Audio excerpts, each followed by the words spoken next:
Jesus' target audience, the Jews, hated Samaritans to such a degree that they destroyed the Samaritans' temple on Mount Gerizim. The Samaritans reciprocally hated the Jews. Tensions between them were particularly high in the early decades of the 1st century because Samaritans had desecrated the Jewish temple at Passover with human bones.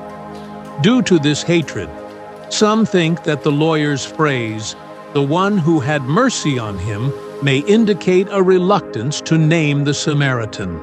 Or, on another, more positive note, it may indicate that the lawyer has recognized that both his questions have been answered, and now concludes by generally expressing that anyone behaving thus is a neighbor eligible to inherit eternal life.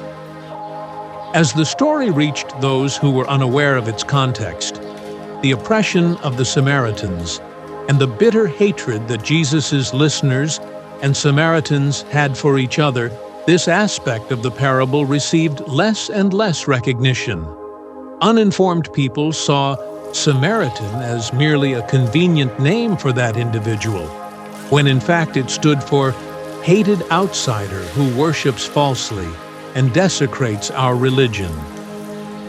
Today, to remedy this missing context, the story is often recast in a more modern setting where the people are ones in equivalent social groups known not to interact comfortably.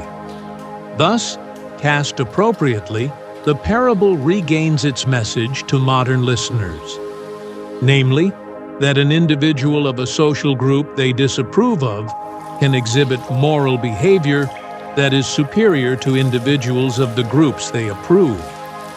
Christians have used it as an example of Christianity's opposition to racial, ethnic, and sectarian prejudice. For example, anti-slavery campaigner William J. described clergy who ignored slavery as following the example of the priest and Levite. Martin Luther King Jr., in his April 1968 "I've Been to the Mountaintop" speech, described the Samaritan as a man of another race. Sunday Tucker Frazier saw the Samaritan more specifically as an example of a mixed-race person.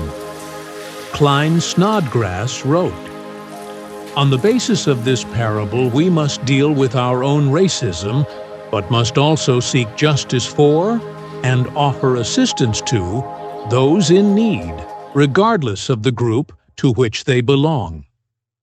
Samaritans appear elsewhere in the Gospels and Book of Acts.